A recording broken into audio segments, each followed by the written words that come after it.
দেখো আজকের যে প্রতিবেদনটা সেটা হচ্ছে যে সাধারণত এখন যেই ওয়েদার বা এখন যেই জলবায়ু মানে এই বর্ষাকাল স্টার্ট হয়েছে, বেশ কিছুদিন হয়ে গেছে।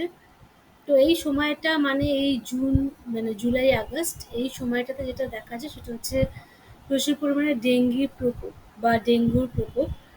তোমাদের প্রতিবেদনে এটা যেরকম ভাবে দেবে পরীক্ষায়, যদি দেয় যে সেটা ডেঙ্গু তাহলে অবশ্যই ডেঙ্গু লিখবে, আর যদি দেয় ডেঙ্গি তাহলে অবশ্যই ডেঙ্গি লিখবে।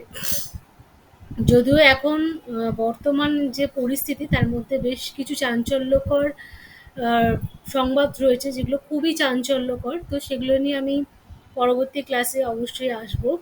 কারণ সত্যি একটার থেকে একটা বেশি গুরুত্বপূর্ণ টপিক কিন্তু এখন আমাদের বিভিন্ন মানে আমাদের আলোচনার বিষয় হতে পারে। তো সেগুলো নিয়ে আমি নেক্সট ক্লাসে আলোচনা করব। আমি ডেঙ্গির ব্যাপারটা নিয়ে বেশ কিছু জায়গা দেখছিলাম, যে এটার প্রকোপ আবার ধীরে ধীরে আর কি বাড়ছে। অবশ্যই আগের বছরের পরিসংখ্যানের থেকে কিছু কম হলেও তবুও এটা যেহেতু একটা কমন ব্যাপার আর কি হয়ে দাঁড়িয়েছে বর্ষাকালে, তো এটা এই কারণেই আমি দিলাম। কারণ এটা একটা মানে কমন ব্যাপার আর কি, আসতেই পারে, এই কারণে আমি প্রসঙ্গটা নিয়ে প্রতিবেদনটা লিখেছি। তো যাই হোক, নেক্সট ক্লাসগুলোতে আমরা আরো বেশ গুরুত্বপূর্ণ কিছু জিনিস নিয়ে আলোচনা করব। আচ্ছা, হ্যালো, শুনতে পাচ্ছ তো তোমরা? হ্যালো। হ্যাঁ ম্যাম, ক্লিয়ার। আচ্ছা, আসলে হঠাৎ করে সাউন্ড হচ্ছে তো ভাবলাম যে ডিসকানেক্ট হলো কিনা। ঠিক আছে, দেখো তাহলে আহ, প্রতিবেদন যখনই যেই টপিক নিয়ে প্রতিবেদন আসুক না কেন পরীক্ষায়, যে বিষয়টার উপর আর কি লক্ষ্য রাখতে হবে সেটা হচ্ছে যে কি বলতে চাইছে বা কোন জায়গাটাতে ফোকাস করতে চাইছে প্রতিবেদনে। যেমন দেখো এখানে প্রতিবেদনটা, সম্প্রতি রাজ্যে বাড়ছে ডেঙ্গির প্রকোপ, ডেঙ্গি মোকাবিলায় কি ব্যবস্থা গ্রহণ করা যেতে পারে সে বিষয়ে একটি প্রতিবেদন রচনা করো। তাহলে এই যে প্রতিবেদনটা দিয়েছে এক্ষেত্রে কিন্তু ডেঙ্গির ডেঙ্গুর প্রকোপে কি পরিস্থিতির সৃষ্টি হয়েছে বা কতজন আক্রান্ত হয়েছে বা কি পরিস্থিতিতে আছে, বা রাজ্যের কোন অঞ্চলের এলাকার মানুষ বেশি আক্রান্ত হয়েছে বা কেন আক্রান্ত হয়েছে, এই বিষয়গুলোতে কিন্তু এখানে ফোকাস করতে বলেনি। এখানে ফোকাস করতে বলেছে যে ডেঙ্গি মোকাবিলায় কি ব্যবস্থা গ্রহণ করা যেতে পারে, অর্থাৎ কি সতর্কতা নেওয়া যেতে পারে সেটাতে কিন্তু ফোকাস করেছে। অবশ্যই প্রতিবেদন হচ্ছে এমন একটা বিষয় যেই, হ্যাঁ তোমরা কি আউটসাইড সাউন্ড শুনতে পাচ্ছ, বা আউটসাইড হ্যাঁ সাউন্ড ম্যাম, কি? হ্যাঁ ম্যাম, হালকা শোনা একটু যাচ্ছে। আসছে হালকা। হ্যাঁ, আসছে। আচ্ছা, আমি দেখছি মানে এটা অ্যাকচুয়ালি সবসময় যে হচ্ছে কন্টিনিউয়াসলি তা না, মাঝে মাঝে এই কারণে জিজ্ঞাসা করছে, থেমেও গেল। তাহলে সেক্ষেত্রে আর কি জানালা বন্ধ করার প্রয়োজন নেই। থেমে গেল, আর নিশ্চয়ই পাচ্ছ না আওয়াজটা। আচ্ছা, এটা বলছিলাম দেখো, তো একে তাই জন্য বুঝতে হবে যে কোন বিষয়টা মানে কোন জায়গাটা আর কি ফোকাস করতে বলছে। প্রতিবেদন মানে অবশ্যই সেটার মধ্যে প্রচুর অবকাশ থাকে, কিসের অবকাশ থাকে না, ব্যাখ্যার। ঠিক আছে, বিস্তৃতভাবে বলার অবকাশ থাকে। প্রতিবেদন মানে সেখানে বিস্তৃতভাবে বলতে হয় বা ব্যাখ্যা করতে হয়, কিন্তু অবশ্যই সেটা কিন্তু প্রসঙ্গ ভিত্তি মানে সেটা যেন অবশ্যই প্রাসঙ্গিক হয়। অবশ্য যদি ধরো ডেঙ্গির মোকাবিলা নিয়ে বলতে বলে, তোমরা এখন বলতে পারো যে যেখানে তো ডেঙ্গুর মোকাবিলা নিয়ে আলোচনা করতে বলেছে সেক্ষেত্রে যদি ডেঙ্গু সংক্রান্ত আর কি পরিস্থিতি তুলে ধরা যায়, হ্যাঁ সেটা একেবারে অপ্রাসঙ্গিক নয়, কিন্তু তবুও কিন্তু এখানে সেটা যেহেতু চাওয়া হয়নি, তাই কিন্তু সেই যে মানে সিনারিও বা সেই যে চিত্রণ সেটা কিন্তু এখানে দেখাতে হবে না। এখানে কিন্তু এটাতেই ফোকাস করতে হবে যে কি ব্যবস্থা গ্রহণ করা যেতে পারে। তাই জন্য এখানে আমি যে নামকরণটা করেছি সেটা হচ্ছে যে শিরোনামটা দিয়েছি, ডেঙ্গি দৌরাত্মে বিপন্ন জীবন। ঠিক আছে, তোমরা এরকম প্রাসঙ্গিক কিছু নামকরণ করতে পারো, অবশ্যই সেটা প্রাসঙ্গিক হতে হবে এবং সেটি ৫টি শব্দের মধ্যে হতে হবে।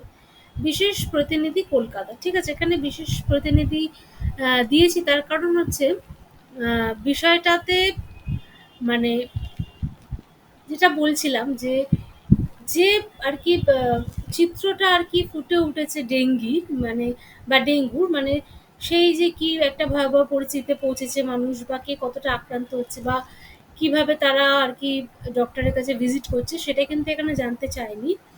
এখানে জানতে চেয়েছি সতর্কতা। তো সতর্কতা যেটা সেটা তো একটা বিশেষ ব্যাপার না, একটা বিশেষভাবে আর কি সতর্ক দেখবে এরকমভাবে মাঝে মাঝে সংবাদপত্রে কিন্তু দেখবে এরকম কিছু স্পেশাল কিছু আলোচনা থাকে, দেখবে অনেক সময় থাকে যে পরিস্থিতি বা আবহাওয়ার ক্রমশ পরিবর্তন হচ্ছে, তাহলে সেক্ষেত্রে কিভাবে বা বর্ষার শুরুতে কি হচ্ছে না শরীর স্বাস্থ্য ও আর কি বিঘ্নিত হচ্ছে বা শরীর স্বাস্থ্য খারাপ হচ্ছে, সেটাও হয়ে থাকে বা বিভিন্ন রোগের প্রকোপ দেখা যাচ্ছে। তো এর সাথে মোকাবিলা করবার জন্য কি ধরনের স্বাস্থ্য সচেতন খাদ্য গ্রহণ করা উচিত বা কি ধরনের স্বাস্থ্য সচেতন জীবন আর কি অতিবাহিত করা উচিত, তো এরকম টাইপের দেখবে স্পেশাল কিছু নিউজ কিন্তু সংবাদপত্রে অনেক সময় বেরায়। তো এটাও ঠিক সেরকম টাইপেরই যেখানে কি না সতর্কতা করা হচ্ছে ডেঙ্গুর বিষয় নিয়ে। তাই জন্য এখানে বিশেষ প্রতিনিধিটা দিলাম। বিশেষ প্রতিনিধি কলকাতা, যেহেতু রাজ্যের বিষয় এটা। তো কি বলছে দেখো, কিরকম ভাবে আর কি এটা স্টার্ট করছি। সম্প্রতি বর্ষার শুরুতেই পশ্চিমবঙ্গে ডেঙ্গি নিয়ে উদ্বেগ দেখা দিয়েছে, ঠিক আছে। এটি একটি বড় জনস্বাস্থ্য সমস্যা অবশ্যই। আর যেহেতু এই সময়টাতে মানে যে সময়টা আর কি বর্ষাকালে যখন সাধারণত কি হয় না চারিদিকে জল জমার প্রবণতা থাকে বা চারিদিকে আবর্জনার এ, মানে জলটাই বিশেষ করে আর কি দায়ী ডেঙ্গুর জন্য। তো সেই জন্য বর্ষাকালে যেহেতু এই রোগ আর কি দেখা দেয় বা জনস্বাস্থ্যের যে উদ্বেগটা যেহেতু এই কারণে বর্ষাকালে সৃষ্টি হয়, তাই জন্য এইভাবে স্টার্ট করেছি। তারপর দেখো ডেঙ্গি ভাইরাস ঘটিত রোগ। ডেঙ্গি একটা ভাইরাস ঘটিত রোগ আমরা জানি, এবং সেই ভাইরাসটা কে বহন করে নিয়ে আসে? স্ত্রী এডিস ইজিপ্টি মশা দ্বারা বাহিত হয়। তাহলে এটা একটা ভাইরাল ফিভার বা ভাইরাস ঘটিত একটা জ্বর বা রোগ বলা যেতে পারে, যেটা কিনা স্ত্রী এডিস ইজিপ্ট বলে একটা ইজিপ্টি বলে একটা মশা, সেই মশাটা কিন্তু এর ভাইরাসটা বহন করে নিয়ে আসে। অবশ্যই যেহেতু তুমি সতর্কতা নিয়ে আলোচনা করতে চলেছো বা আমরা আলোচনা করছি ডেঙ্গু সতর্কতা নিয়ে, সেক্ষেত্রে কিন্তু অবশ্যই এই রোগটা সম্পর্কে একটু জানান দিতে হবে যে রোগটা কি বা কেন হয়, ঠিক আছে। এবং তারপর কিন্তু সেটা নিয়ে সতর্কতা আলোচনা করতে হবে। এটা সমস্ত কিছুর ক্ষেত্রেই কিন্তু মানে সমস্ত কিছুর ক্ষেত্রেই কিন্তু এই নিয়মই ফলো করা হয়। তো এক্ষেত্রেও তাই। তারপর হচ্ছে এই রোগ যে কোনো বয়সের স্ত্রী পুরুষের হতে পারে, এটা সত্যি তাই। মানে এই রোগের মানুষ মানে বয়সের কোনো সীমাবদ্ধতা নেই। শিশু থেকে শুরু করে কিন্তু বৃদ্ধ প্রত্যেকের কিন্তু এই রোগটা হতে পারে অবশ্যই, যেহেতু এটা একটা ভাইরাল ফিভার বা একটা ভাইরাস ঘটিত রোগ। এই কারণে মানে যাকেই মশা কামড়াবে, অবশ্যই যাকেই মশা কামড়াবে সেই যে আক্রান্ত হবে তা কিন্তু নয়।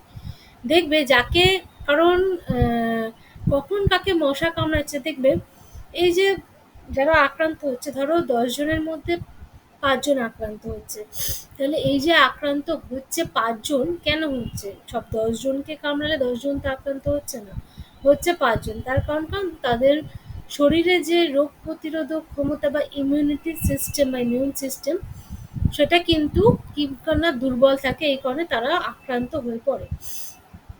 এই জন্য অনেক ক্ষেত্রে কি বলতো ওই মানে অবশ্যই রোগটা দূরীকরণের তো দরকারই, তার সাথে কি দরকার বলতো শরীরে যদি ইমিউন যে পাওয়ার বা শরীরে যে রোগ প্রতিরোধক ক্ষমতা এটা যদি বৃদ্ধি করা যায়, তাহলে কিন্তু অনেক সময় অনেক রোগের হাত থেকেই বাঁচা যায়। তাহলে দেখো কি বলছে যে কোনো বয়সে হতে পারে এটা। ডেঙ্গি 4টি ভাইরাস রয়েছে, 4খানা কিন্তু এর ভাইরাস রয়েছে। যেমন তার মধ্যে একটা রয়েছে ডেন 1, ডেন 2, ডেন 3, ডেন 4। তাহলে এই 4টে হচ্ছে ডেঙ্গুর ভাইরাস। মানে ডেঙ্গু রোগ হলেই যে মানে সেটা শুধুমাত্র একরকম, অবশ্যই এটা ভাইরাস ঘটিত রোগ কিন্তু সেটা যে একরকম ভাইরাস দ্বারা আক্রান্ত তা নয়। 4খানা ভাইরাস কিন্তু এর রয়েছে। তার মধ্যে ডেন 2 আর ডেন 4টা কিন্তু বেশি মারাত্মক, ঠিক আছে। তাহলে ডেন 2 আর 4 এই দুটো ভাইরাস কিন্তু ডেঙ্গুর ক্ষেত্রে বেশি মারাত্মক হয়ে পড়ে। হ্যাঁ, যেটা বলছিলাম দেখো সেটা হচ্ছে কি না এই যে ডেন 2, হ্যাঁ ডেন 2 আর ডেন 4 এই যে ডেন 2 আর হচ্ছে গিয়ে ডেন 4, এই দুটো হচ্ছে কিনা বেশি কিন্তু মারাত্মক। এগুলো কিন্তু বেশি মারাত্মক। বলছে এই দু ধরনের ভাইরাসে হেমোরেজিক একটা ফিভার হয়, ঠিক আছে? হেমোরেজ দেখবে এটা রক্ত, মানে হেমোরেজ মানে সেটার সাথে কিন্তু রক্তের সম্পর্ক। তাহলে এই দু ধরনের যে ভাইরাসটা, মানে ডেঙ্গির ভাইরাস অবশ্যই, তার মধ্যে যে বিভাগ আর কি, ডেন 1 বা ডেন 2, ডেন 3, ডেন 4, তো এই যে বিভাগ এর মধ্যে ডেন 2 আর 4 এর কথা বলছে, যেগুলো বেশি মারাত্মক, কারণ এই দু ধরনের যে ভাইরাস সেক্ষেত্রে কিনা হেমোরেজিক একটা ফিভার হয়। আর বলছে ডেঙ্গি যে কোনো একটি ভাইরাসে আক্রান্ত হলে সেই ধরনের ভাইরাস আর কি, সেই ধরনের ভাইরাসের ক্ষেত্রে শরীরে প্রতিরোধ ক্ষমতা তৈরি হয়ে যায়, মানে সেই ধরনের ভাইরাসের ক্ষেত্রে এটা মানে যে এই যে চারটে ভাইরাসের কথা বললাম, এই চারটে ভাইরাসের মধ্যে যেটাতেই আক্রান্ত হোক না কেন, দেখবে আমাদের শরীরে কিন্তু একটা প্রতিরোধ ক্ষমতা তৈরি হয়। এই যে দেখবে অনেক সময় কি হয় না, আমাদের জ্বর আসে, তাই তো? মানে সাধারণত ডেঙ্গু একটা ভাইরাস গঠিত অবশ্যই রোগ, কিন্তু এটাতে যখন কেউ আক্রান্ত হয় তখন তার জ্বর হয়, তাই তো? তার শরীরে কি হয় না, উত্তাপ বেড়ে যায়। এই যে উত্তাপটা কেন বলতো অনেক সময় বেড়ে যায়, আবার অনেক সময় আমাদের যখন ভাইরাল ফিভার হয়, সেটা এক রকমের ভাইরাস গঠিত জ্বর, সেক্ষেত্রে কিন্তু আমাদের শরীরে উত্তাপ বেড়ে যায়। আসলে আমাদের শরীরে এই যে উত্তাপটা বেড়ে যায়, এটাই কিন্তু কি হয় না, মানে যে রোগ প্রতিরোধ যে সৃষ্টি হয় আমাদের শরীরের মধ্যে, ঠিক আছে? আমাদের শরীর যে কোনো রোগের দ্বারাই আক্রান্ত হোক না কেন, তার কিন্তু প্রতিরোধক আমাদের শরীরের মধ্যেই কিন্তু থাকে, ঠিক আছে? আর এই যে, এবং সেটা হয় বলেই কিন্তু জ্বরটা আসে, জানো? মানে এই যে উত্তাপটা যে সৃষ্টি হচ্ছে, এটা কিন্তু আর কিছু না, এটা কিন্তু আমাদের শরীরের মধ্যে একটা প্রতিরোধ গড়ে উঠছে, মানে শরীরের ভিতর যে একটা রোগ প্রতিরোধক যে ব্যাপারটা গড়ে উঠছে, সেটার জন্যই কিন্তু কি হয় না, শরীরের উত্তাপটা কিন্তু বেড়ে যায়। এই হচ্ছে কি একটা মানে এটা বেশি একটা আলোচনা, যেখানে আর কি বললে যে মানে এই রোগটা সম্পর্কে জানানো হলো যে এই ব্যাপার, এইভাবে এই রোগটা সৃষ্টি হয়, এর এই ভাইরাস রয়েছে, এক্সেট্রা এক্সেট্রা, ঠিক আছে? এরপর আমাদের যেটা করতে হয় সেটা হচ্ছে ব্যাখ্যা অংশে আমাদের বিস্তৃতভাবে আলোচনা করতে হয়, এবং অবশ্যই আলোচনা করার সময় যেটা করতে হয়, তোমরা এখন এই বিষয় সম্পর্কে সকলেই আর কি জেনে গেছো, এবং তোমাদেরকেও লিখতে দিলে তোমরা লিখতে পারবে। সেটা হচ্ছে যে ব্যাখ্যা অংশে কি লিখতে হয় না, প্রসঙ্গত উল্লেখ করা যায় যে, এভাবে লিখতে হয়। ওকে? আচ্ছা, হ্যালো হ্যালো। হ্যাঁ ম্যাম। হ্যাঁ, মাঝে মাঝে মাঝে এটা বলছিলাম যে আমি একটু চেক করে নিই যে কোনো প্রবলেম হচ্ছে কিনা, মানে আমার ভয়েসে বা শোনার ক্ষেত্রে কোনো প্রবলেম হচ্ছে কিনা, ভয়েস ক্লিয়ার আছে নাকি, এই কারণে জাস্ট চেক করলাম। তো যেটা বলছিলাম যে প্রসঙ্গত উল্লেখ করা যায় যে, যেটা বলে আর কি ব্যাখ্যা অংশটা শুরু করতে হয়। দেখো এখানে এবার একটু ডিটেলসে আমাদের বলতে হবে যে ঠিক কিভাবে মশাটা কামড়াচ্ছে, বা কারণ এটা অবশ্যই বলতে হবে, কারণ এটা সম্পর্কে সতর্ক করতে গেলে আমাদের কি করতে হবে না, আমাদের বলতে হবে যে কি কারণে বা কোন সময় এই মশার কামড়ায়, কারণ সে বুঝে না সকলে সতর্ক হবে। তো কি বলছে যে প্রসঙ্গত উল্লেখ করা যায় যে এডিস মশা প্রধানত দিনের বেলা কামড়ায়, ঠিক আছে? তো এটা আমরা মানে যেহেতু এই রোগটা সম্পর্কে এখন সবাই কম বেশি পরিচিত, ঠিক আছে? মানে অনেকেরই ঘরে ঘরে এই রোগ, যদিও বা ঘরে ঘরে না হলেও পাড়ায় পাড়ায় আর কি, মানে সাধারণত এটা খুবই কমন যে প্রত্যেকের ঘরে কোনো না কোনো একজন সদস্য তো আক্রান্ত হয়। তো তোমরাও নিশ্চয়ই এই রোগটার সাথে পরিচিত হয়তো। তো এটা একটা খুব মানে বেসিক নলেজ যে ডেঙ্গু বা ডেঙ্গির যে মশা, অর্থাৎ এডিস মশা, সেটা সাধারণত দিনের বেলা কামড়ায়। এটা অনেকেই জানে। কি বলছে যে দেখো, তাহলে এটা কামড়ায় কখন? এটা কামড়ায় হচ্ছে গিয়ে দিনের বেলা। আর কি বলছে, যদিও রোদ ওঠার 2 ঘন্টা পর্যন্ত ও বিকালে কামড়ানোর প্রবণতা কিন্তু বেশি থাকে। তাহলে লোকে দেখবে যখন কোনো ঘটনা ঘটে বা ঘটতে থাকে, সেটা আর কি লোক মুখে মুখে কি হয়, সেটা মানে প্রচারিত হয়ে যায়। তো সেরকম ভাবেই আর কি এটা সকলেই জানে, দেখবে কম বেশি কেউ সেরকমভাবে পড়াশোনার সাথে যুক্ত হোক নাই হোক, দেখবে অনেকেই আছে যারা হয়তো পড়াশোনার সাথে সেভাবে যুক্ত নয়, বা যারা সেভাবে এত পুঁথিগত বিদ্যা হয়তো যাদের সেরকম নেই, কিন্তু সেও যেহেতু রোগের ধরনটা জানে বা আশেপাশে যেহেতু হয়েছে অনেকের বা নিজের পরিবারে হয়েছে, তাই দিনের বেলায় যে মশাটা কামড়ায় সেটা কিন্তু সকলেই জানে কম বেশি, কিন্তু কোনটা জানে না যে এই মশাটা কিন্তু রোদ ওঠা ২ ঘন্টা পর্যন্ত ও বিকালে কিন্তু এর কামড়ানোর প্রবণতাটা বেশি। তাহলে কখন? যখন রোদ উঠছে, রোদ ওঠার ২ ঘন্টা পর্যন্ত ও বিকাল বেলা, ঠিক আছে, এটা কামড়ানোর প্রবণতা বেশি। অনেক সময় কিন্তু ভোরের দিকেও কিন্তু কামড়ায়, ঠিক আছে, অনেক সময় কিন্তু ভোরবেলার দিকে কামড়ায়, মানে যে সময়টা খুব আর কি কামড়ানোর প্রবণতা বেশি থাকে ভোরের বেলা। তারপর থাকে কখন না বিকালবেলা। আর কখন না রোদ ওঠার ২ ঘন্টা পর্যন্ত, মানে রোদ উঠে গেল তারপর ২ ঘন্টা পর্যন্ত এই সময় কিন্তু এই মশা কামড়ানোর প্রবণতা অনেক বেশি থাকে। এবার কি বলছে দেখো, সংক্রামিত এডিস মশার কামড়ে ৩ থেকে ১৪ দিনের মাথায় মানব দেহে এই রোগ দেখা যায়, ঠিক আছে। তাহলে দেখো মশাটা যে কামড়ালো, হঠাৎ জাস্ট কামড়ে চলে গেল, সঙ্গে সঙ্গেই কিন্তু সে যে আক্রান্ত হয়ে গেল তা নয়। এই যে কামড়ে চলে গেল তারপর সেইটি তার গোটা শরীরে তার সেই সংক্রমণটা ছড়িয়ে যায় গোটা শরীরের মধ্যে, এবং তখনই ধীরে ধীরে কি হয় না, এই রোগের যে লক্ষণগুলো সেগুলো বাইরে বেরোতে থাকে। এবং আমরা দেখেছি বেশ আগের বছর বা মানে আগে যখন প্রথম আর কি হতো আর কি ডেঙ্গু বা ডেঙ্গি জ্বর, তখন সেটা একরকম থাকতো। আবার আমরা জানি, তোমরাও জানো, যে যারা কম বেশি আর কি জানো এই নিউজগুলো, যে কি হয়েছিল, যে একসময় এরকম হয়েছিল যে এই যে ভাইরাসটা তার ধরন পাল্টে দিয়েছিল, তাই তো। হয়তো অনেকের আবার কি হচ্ছিল, জ্বর আসছিল না, কিন্তু দেখা যাচ্ছিল টেস্ট করে যে আর সব লক্ষণ থাকছিল, কিন্তু জ্বর আসছিল না, টেস্ট করে দেখা যাচ্ছিল যে তার কিন্তু ডেঙ্গু হয়েছে, অর্থাৎ ভাইরাসটা কি হয়েছিল, যে তার যে কি বলবো তার যে মানে যেরকম তার বৈশিষ্ট্য সেই বৈশিষ্ট্যটাকে পাল্টে নিয়েছিল, এরকম তো হয়ে থাকে না। দেখো যে ভাইরাসগুলো রয়েছে আসলে তারাও কিন্তু কি চায়, তারাও বেঁচে থাকতে চায়, তাই তো। এবং তারাও বেঁচে থাকার জন্য কি করে, নিজেদের অবস্থা পাল্টে দেয় এবং পাল্টে পাল্টে নিজেদেরকে শক্তিশালী করে তোলে। এবার এদের সাথে মোকাবিলা করতে গেলে কি করতে হবে, আমাদেরকেও কিন্তু নিজেদের শরীরকে সেরকম ভাবেই কিন্তু তৈরি করতে হবে, বা সেরকম ভাবেই আমাদের শরীরকে মেনটেন করতে হবে, বা যেটা বলছিলাম যে এমন ভাবে আর কি সচেতন থাকতে হবে যে এই যে আক্রান্ত হওয়ার যেন মানে পরিস্থিতি না হয়, মানে আমাদের যে রোগ প্রতিরোধক ক্ষমতা সেটাকে এমন পর্যায়ে নিয়ে যেতে হবে যেন সেই পরিস্থিতি না আসে।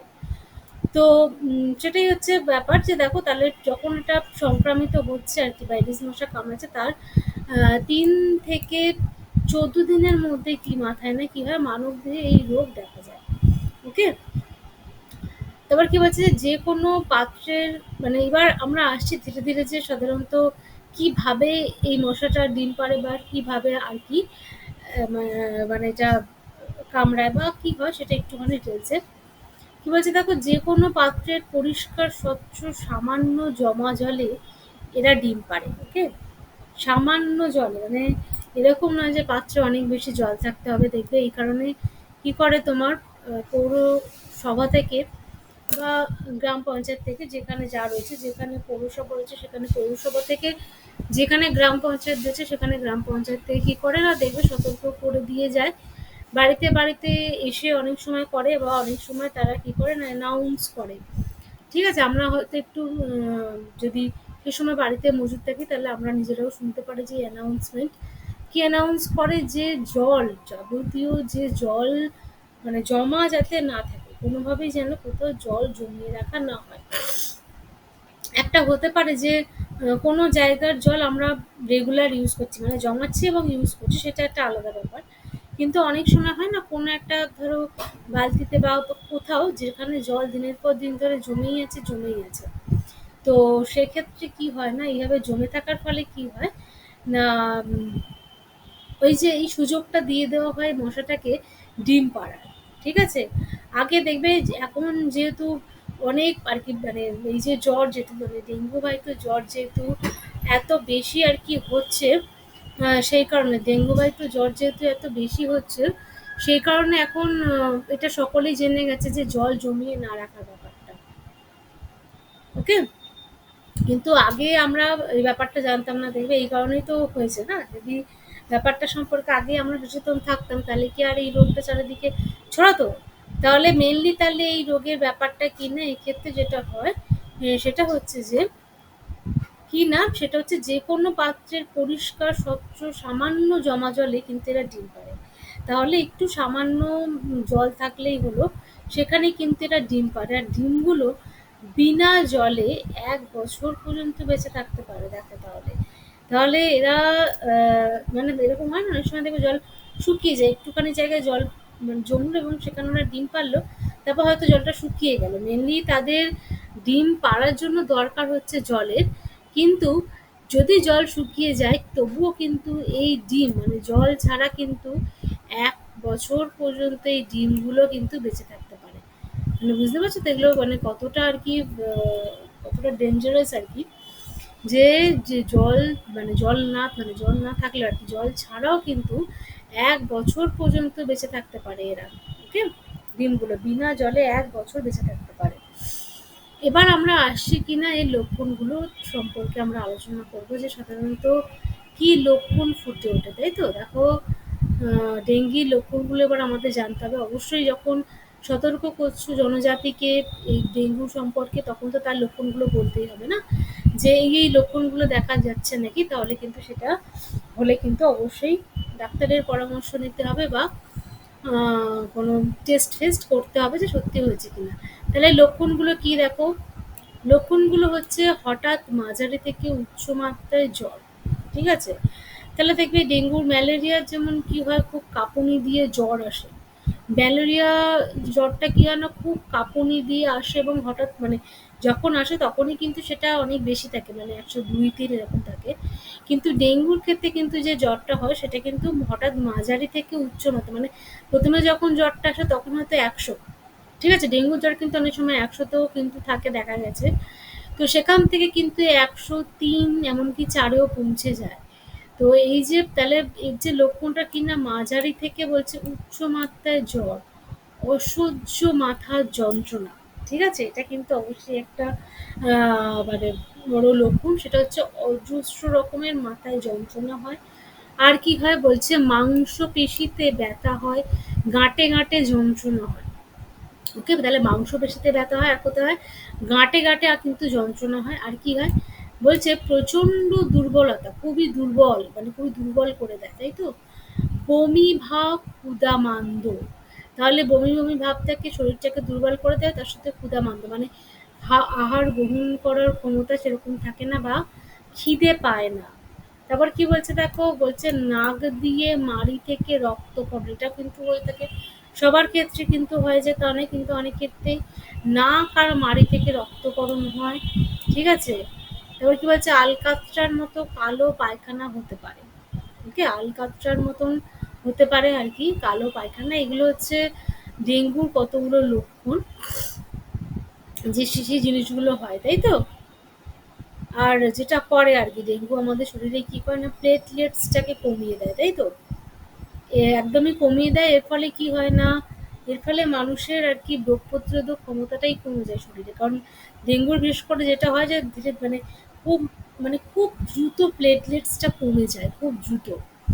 তো এটাই হচ্ছে একটা চিন্তার বিষয় হয়ে যায় ডেঙ্গুর ক্ষেত্রে। তো এই দেখবে, এই সাধারণত ডেঙ্গুর আলোচনায় আমি আসছি, যে সাধারণত কোনো দেখবে এর কোনো ওষুধ কিন্তু সেভাবে হয় না ডেঙ্গুর ক্ষেত্রে। এটার ওষুধ বলতে গেলে সচেতনতা, আর যেটা বললাম যে এমন কিছু করতে হবে যাতে তোমার শরীরে সেই ক্ষমতাটা তৈরি হয়, যে রোগ প্রতিরোধের ক্ষমতাটা আর কি বাড়তে থাকে, ব্যাস। এটা ছাড়া আর এটার কোনো আর কি সেরকম কিছু নেই চিকিৎসা। দেখো, বলছি কি, বলা বাহুল্য ডেঙ্গু রোগের কোনো নির্দিষ্ট প্রতিকারক ওষুধ নেই, যেটা বলছিলাম আমি। ডেঙ্গি রোগীর জ্বর ও যন্ত্রণা কমানোর জন্য প্যারাসিটামল ছাড়া অন্য কোনো ওষুধ খাওয়া কিন্তু বাঞ্ছনীয় না। ঠিক আছে? এটা সবাই জানে যে ডেঙ্গু হলে শুধুমাত্র একটাই ওষুধ রয়েছে, সেটা হচ্ছে প্যারাসিটামল, তাই তো? যেটা বলে যে ৫ ঘন্টা পর পর খাওয়ার জন্য। এটা ছাড়া কিন্তু আর কোনো ওষুধ কিন্তু ডেঙ্গু জ্বরের হয়ই না।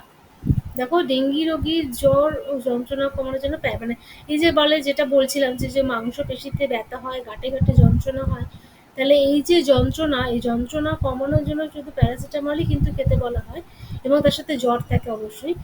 তো এছাড়া আর কোনো কিন্তু সেরকম ওষুধ নেই। যে চিকিৎসক সুব্রত ভট্টাচার্য এই বিষয়ে মন্তব্য করেছেন যে ঠিক সময় এবং যথাসময়ে চিকিৎসা না হলে ডেঙ্গি রোগ মারাত্মক হতে পারে। অবশ্যই তাই, কি না এমনকি ডেঙ্গু রোগে মানুষের মৃত্যুও হতে পারে, এরকম হয়েওছে, তাই তো?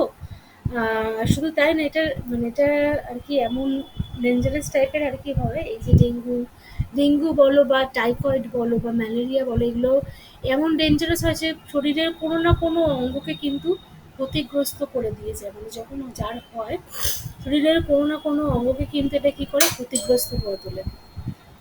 তো এরকম টাইপের আর কি মারাত্মক, তাই জন্য এই রোগের ক্ষেত্রে সব থেকে বড় যে ওষুধ, সেটা হচ্ছে কি না সচেতনতা, বা সতর্ক করে তোলা এবং নিজে সতর্ক হওয়া।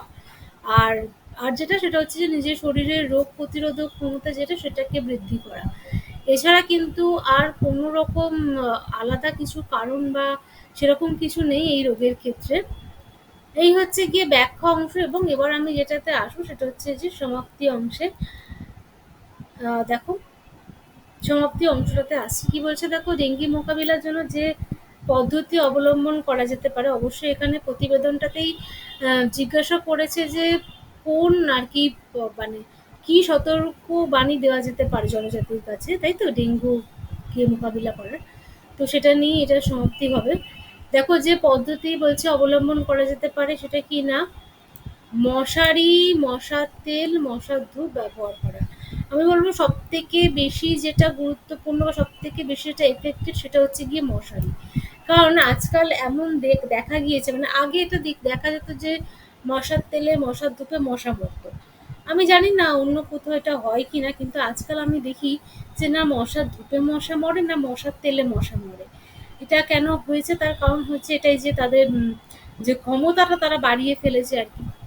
ঠিক আছে, এই যে কি হয়েছে, সবাইকে তো টিকে থাকতে হবে না, যেটা আর কি ডারউইন বলেছেন, সেটা হচ্ছে অস্তিত্ববাদের লড়াই, মানে সকলকে টিকে থাকতে হবে। এবং তাই জন্য টিকে থাকতে থাকতে কি হয় না, সেটা মানুষই হোক বা একটা কীট পতঙ্গই হোক না কেন, টিকে থাকার জন্য কি করতে হয়, পরিস্থিতির সাথে, পরিবেশের সাথে লড়াই করতে হয়।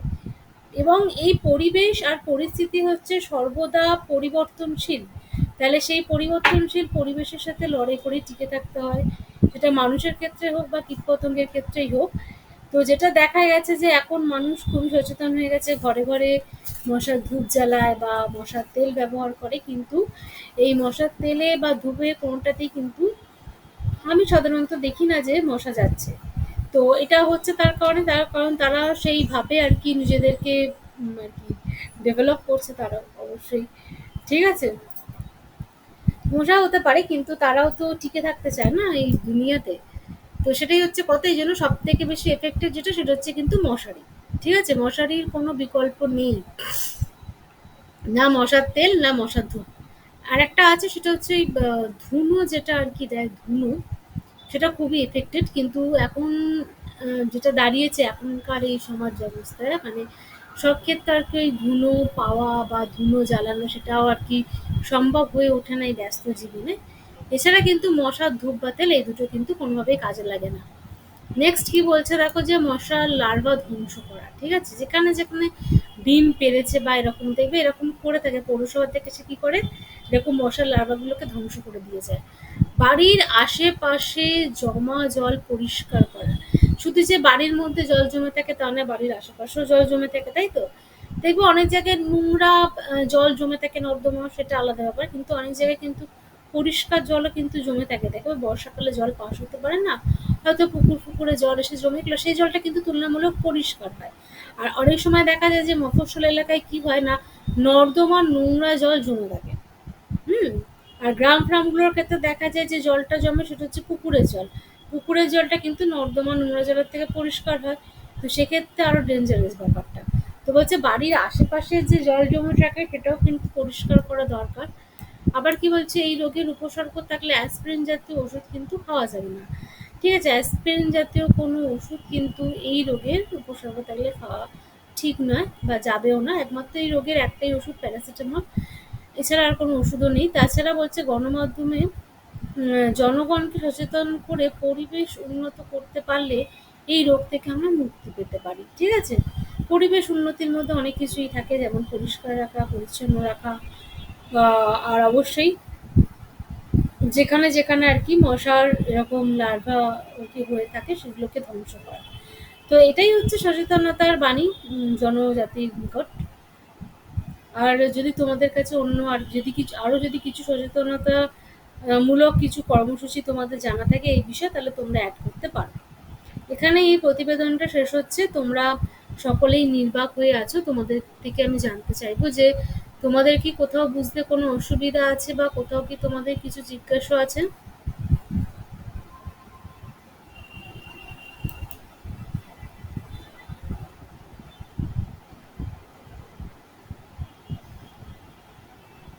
হ্যালো? না ম্যাম, ঠিক আছে। আচ্ছা, তো বুঝতে পারছো তো? মানে কোনো সমস্যা হচ্ছে না তো বুঝতে? হ্যাঁ ম্যাম, এটা সোজা ভাষায় লেখা আছে, বুঝে রেখে। হ্যাঁ, আচ্ছা, হ্যাঁ, এটা সহজই আছে ঠিকই। হ্যাঁ, তো যাই হোক ম্যাম, এটা তোমরা কিছু যে আপডেট দিলে মনে হচ্ছে একটু হতো আরো। হ্যাঁ, কি? কিছু ডেটা দিলে ওই রোগীর সংখ্যা বা আক্রমণের সংখ্যা। হ্যাঁ, আমি যেটা বললাম যে ওটা কেন দিইনি, তার কারণ হচ্ছে এখানে যেহেতু ফোকাস করেছে না ওই মোকাবিলার ওপর গুরুত্ব দিতে, এই কারণে। সেই কারণে আর কি দিইনি। অনেক সময় হয় না যে এরকম যদি আসতো বার্তাতে প্রতিবেদনটা দেওয়া যে, যেত। হ্যাঁ, আমি বলছি শোনো, যদি এরকম প্রতিবেদনটা আসতো যে সাম্প্রতিককালে রাজ্যে যে ডেঙ্গির পরিস্থিতি দেখা দিয়েছে সে বিষয়ে আর কি তোমার মতামত ব্যক্ত করো বা সেই চিত্র তুলে ধরো প্রতিবেদনের মধ্যে দিয়ে, এবং মোকাবিলার কিছু আর কি বাকি সতর্কতা আর কি যদি দাও, সেটাই বলছি। যদি সেরকম টাইপের কিছু হতো সেক্ষেত্রে সেই চিত্রটা তুলে ধরা যেত। আমি চিত্রটা এই কারণে তুলে ধরতে প্রয়োজন মনে করিনি। অবশ্যই যদি দিয়ে থাকো তাহলে সেটা বেশি ভুল হবে না, কিন্তু আমি বললাম যে ফোকাসটা আর কি ওই বিষয়ের উপরই করেছি যে মোকাবিলার ক্ষেত্রে কি আর কি গ্রহণ করা উচিত। আর কি কারোর কিছু বক্তব্য আছে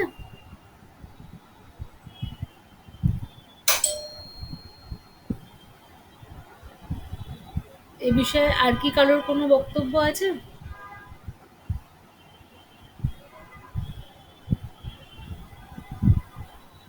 না ম্যাম, এগিয়ে দিন। হ্যাঁ, কিছু বললে নাকি বুঝলাম না। হ্যাঁ হ্যাঁ, হ্যাঁ ম্যাম, বললাম এগিয়ে যান। হ্যাঁ, আচ্ছা, ওকে, ওকে। তাহলে আমি কন্টিনিউ করছি, ঠিক আছে? আমি এছাড়াও যেটা বলছিলাম যে বর্তমান পরিস্থিতিতে বেশ কিছু গুরুত্বপূর্ণ বিষয় যেগুলো আমাদের প্রতিবেদনের আর কি অংশ হবে। তো সেগুলো নিয়ে আমরা নেক্সট ক্লাসগুলোতে আলোচনা করব। তোমাদের কাছে কোনো নতুন টপিক আছে নাকি? টপিক তো এখন অনেকই আর কি রয়েছে সংবাদপত্রে, কিন্তু তোমরা তোমাদের কাছে কি বিশেষ কোনো টপিক আছে? মানে যেটা হ্যাঁ তোমরা, ম্যাম, অলিম্পিক আছে। হ্যাঁ, বলো। ম্যাম, এই অলিম্পিকটা একটা বড় টপিক। হ্যাঁ, নিশ্চয়ই, নিশ্চয়ই একটা বড় টপিক। এছাড়াও তোমরা জানো যে কিভাবে আর কি মানে বাংলাদেশের বিষয়টা রয়েছে।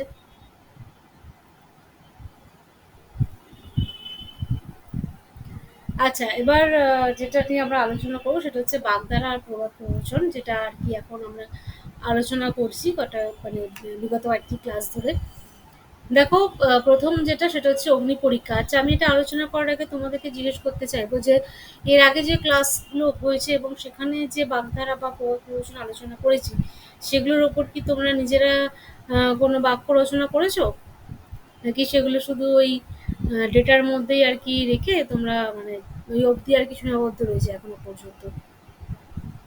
তোমরা নিজের থেকে কি কোনো বাক্য রচনা করেছো সেগুলোর ওপরে?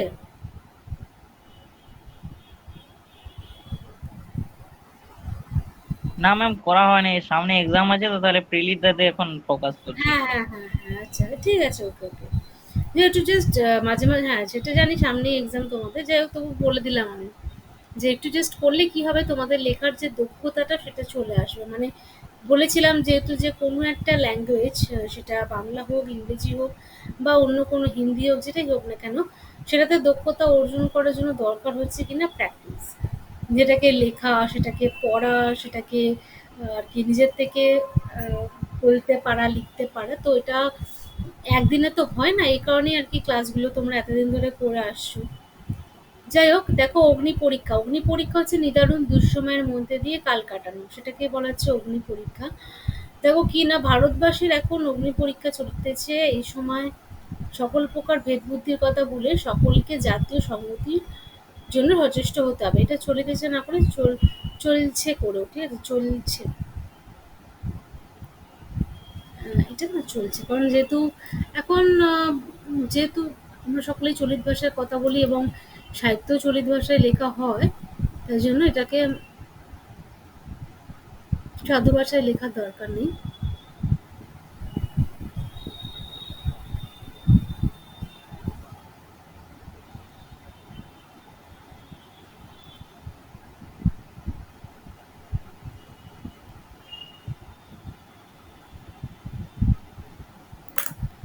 এ সময় সকল প্রকার ভেদ বুদ্ধির কথা বলে সকলকে জাতীয় সংহতির জন্য সচেষ্ট হতে হবে। নেক্সট হচ্ছে অকর্মের ধারী, অর্থাৎ কিনা অপদার্থ। অপদার্থ বৃদ্ধ বয়স সংসারের ঘানি টানেন রামকানাই হালদার। কারণ এটা কিন্তু ঘানি, ভয় একা নয় ঋষি। কারণ তার সন্তানেরা সকলেই কিনা অকর্মের ধারী, ঠিক আছে। নেক্সট হচ্ছে অন্ধবিশ্বাস, অর্থাৎ কি যুক্তিহীন যে বিশ্বাস, যে বিশ্বাসের মধ্যে কোনো যুক্তি নেই, সেটাকে অন্ধবিশ্বাস বলে।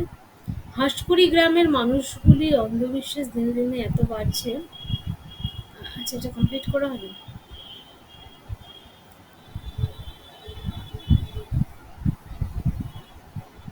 উম,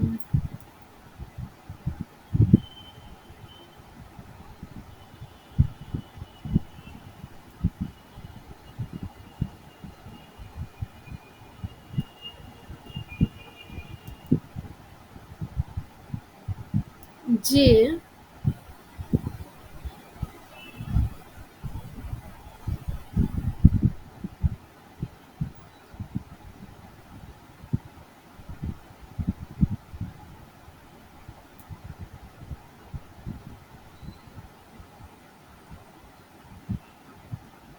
যে তারা অসুস্থ হলে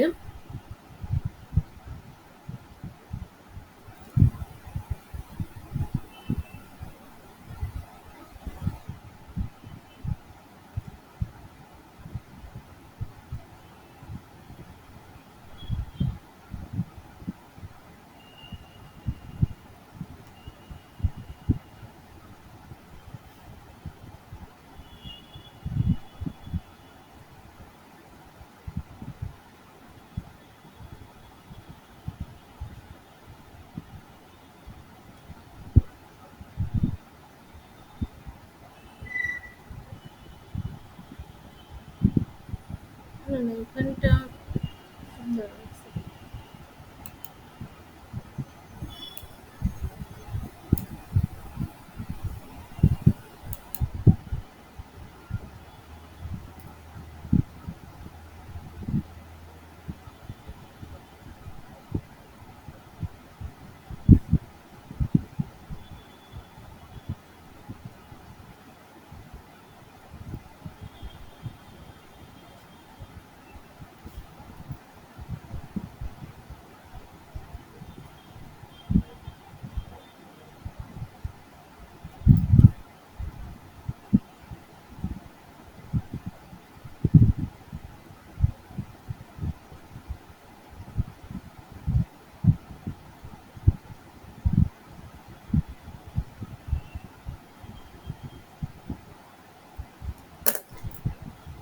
হাঁসপুর গ্রামের মানুষগুলির অন্ধবিশ্বাস দিনে দিনে এত বাড়ছে যে তারা অসুস্থ হলে ডাক্তার না দেখিয়ে দেবতার মন্দিরে যাচ্ছে। তোমাদের মানে তোমরা কি এই বিষয়ে কোনো বাক্য গঠন করতে চাও বা করবে কিছু ডিফারেন্ট অন্ধবিশ্বাস নিয়ে?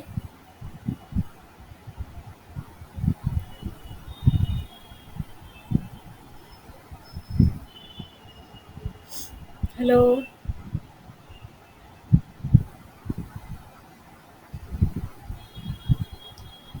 হ্যালো।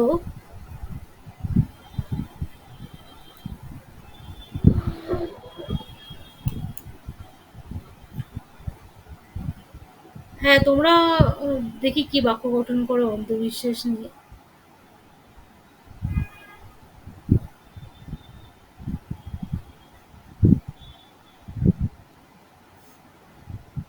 হ্যালো?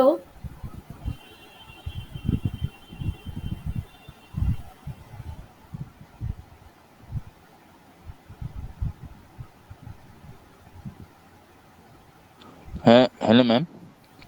হ্যাঁ, আমি জানতে চাইলাম যে যারা তোমরা আছো ক্লাসে, তোমরাও অন্ধবিশ্বাস নিয়ে কোনো বাক্য গঠন করো। হ্যাঁ, আমার নেটওয়ার্ক মানে একটু প্রবলেম করছে, ডেটাও ফুরিয়ে গেছে প্রায়, সেজন্য আমার ডিস্টার্ব হচ্ছে। ডিস্টার্ব হচ্ছে মানে কি? আমার ভয়েস? মানে আমার আমার কাছে ডিস্টার্ব হচ্ছে। আচ্ছা। আর বাদবাকি যারা তারা তো দেখছি যে লেফট করছে। মানে ম্যাম কয়েকজন। তাদেরটা জানি না, কিন্তু আমার ডেটা ফুরিয়ে গেছে। ও আচ্ছা, আচ্ছা। তাহলে এটা আমি কন্টিনিউ করে যাচ্ছি, ঠিক আছে? এখন রেকর্ড তো হচ্ছে, যাই হোক। নেক্সট হচ্ছে অথৈ জল, মানে হচ্ছে মহাবিপদ। হঠাৎ করে কাজ বন্ধ হয়ে যাওয়ায় কৈলাসবাবুর পরিবার না খেতে পেয়ে অথৈ জলে পড়েছে। নেক্সট হচ্ছে অভাবে স্বভাব নষ্ট। অভাবে সৎস্বভাবও নষ্ট হয়। গ্রামের সজ্জন, এটা কিন্তু সজ্জন, দন্তেশ্বর জয় জয় দন্তেন, এই যে কথাটা, দন্তেশ্বর জয় জয় সজ্জন। তো কি হচ্ছে, গ্রামের সজ্জন ব্যক্তি হিসাবে পরিচিত হরলাল সামন্ত অভয়ে পড়ে তার স্বভাব নষ্ট হয়েছে। চুরিবিদ্যা শিখছে সে। আচ্ছা, নেক্সট হচ্ছে কিনা অল্প জলের মাছ, অর্থাৎ অলস ব্যক্তি। হরিহর নস্কর একেবারে অল্প জলের মাছ। পায়ে হেঁটে সামনে বাজারটুকু যেতেও তার কষ্ট। ঠিক আছে? পায়ে হেঁটে সামনে বাজারটুকু যেতেও তার কষ্ট। তো এই হচ্ছে আজকের যে আর কি বাগধারা। আজকে আমি মানে কমই আর কি দিয়েছি বাগধারা প্রবচন। নেক্সট আমরা যাব হচ্ছে কিছু গুরুত্বপূর্ণ পরিভাষা, যেটা আমি বেশ কিছুদিন ধরেই তোমাদের সাথে আলোচনা করি, সেটা আলোচনা করছি। প্রথমে হচ্ছে বাই টার্নস, অর্থাৎ পালা করে। ব্ল্যাক শিপ অর্থাৎ কুলাঙ্গার। বোল্ট ফ্রম দ্য ব্লু, বিনা মেঘে বজ্রপাত। বাই অ্যান্ড বাই, শীঘ্র। দেখো, বাই অ্যান্ড বাইটা হচ্ছে শীঘ্র, আবার বাই দ্য ওয়াই এটা হচ্ছে প্রসঙ্গক্রমে। বাই দ্য ওয়াই বলে না। তারপর হচ্ছে কি না, তারপর হচ্ছে কাস্টেরোফ, কাস্টেরোফ আর কি।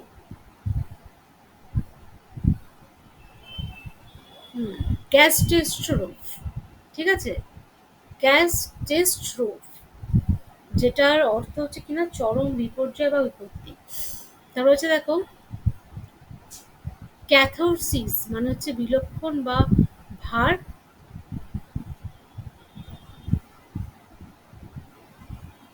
ভার, আচ্ছা, ভাবমোক্ষণ, কথাটা হচ্ছে কিনা ভাবমোক্ষণ। তারপর হচ্ছে ক্যারেক্টারাইজেশন, সেটা হচ্ছে চরিত্রায়ন। দেখো, তারপর হচ্ছে কি নাম, সিমেরা হচ্ছে কল্পনা। আচ্ছা, চোরাস হচ্ছে সম্মেলক গীতি। চোরস, চোরাস, ঠিক আছে? তো হচ্ছে ক্রনোলজিক্যাল হচ্ছে কালানুক্রমিক। ক্লাসিক্যাল ধ্রুপদ। ক্লাসিসিজম হচ্ছে ধ্রুপদীবাদ। ক্লাইম্যাক্স হচ্ছে শীর্ষবিন্দু বা শিখর সন্ধি। কমিক রিলিফ হচ্ছে নাটকীয় প্রসঙ্গ। কাট টু দ্য কুইক হচ্ছে মর্মাহত হওয়া। যাক, এবার হচ্ছে অনুশীলনী, একটুখানি বলো। ক্যাথোরসিস,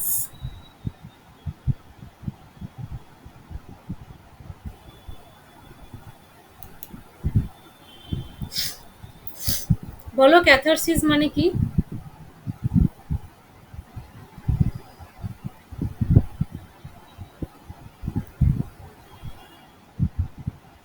যারা ক্লাসে আছো তারা কি আমার কথা শুনতে পাচ্ছ না? বা তাদের প্রত্যেকের কি নেটওয়ার্ক প্রবলেম হচ্ছে? না ম্যাম, তো এটা দেখতে পেলাম না ভালোভাবে একটু। আচ্ছা, ব্ল্যাক শিপ। কুলাঙ্গার, বাই দ্য বাই।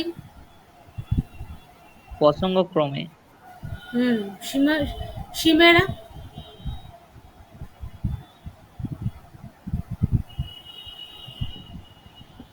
ওই সময় লক্ষণ না কি একটা দেখলাম, বেশ মনে পড়ছে কল্পনা। না।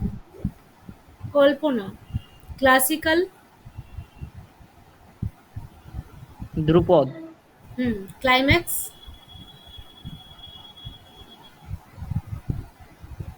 শীর্ষ,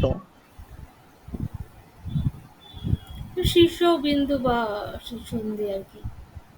ক্যারেক্টারাইজেশন,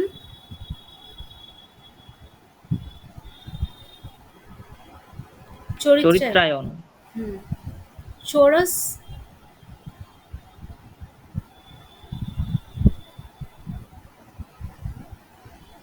একটা গীতি। আমি পরে এগুলো আবার দেখিয়ে দিচ্ছি, আলোচনা করে নিই। ক্লাসিসিজম, ধ্রুপদবাদ, হ্যাঁ। কমিক রিলিফ, নাটকীয় প্রশমন, কাট নাটকীয়,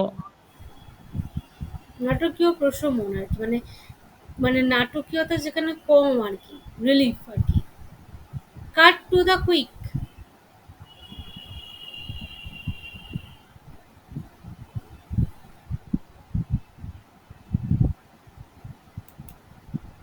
কাট টু দ্য কুইক হচ্ছে মর্মাহত হওয়া। ঠিক আছে? দেখো চৌরাস্ট হচ্ছে একটা সম্মিলক গীতি। হুম। ক্যাথোরসিস হচ্ছে বিলক্ষণ বা ভাবমুক্ষণ। আর কি ছিল?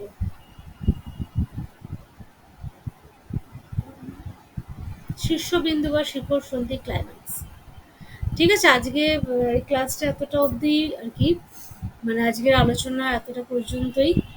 তো যারা ক্লাসে আছো তাদের কি কারোর কোথাও সমস্যা আছে বা কারোর কি কিছু জিজ্ঞাসা আছে? এই ক্লাসটা আমি এন্ড করব।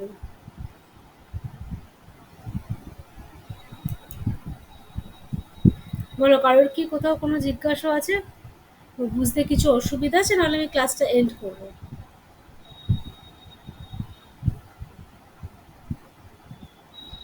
না ম্যাম। আচ্ছা, চলো তাহলে ক্লাসটা এখানে আমি শেষ করছি।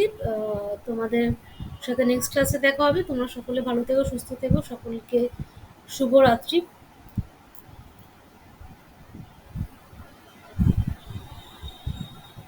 সকলকে ধন্যবাদ।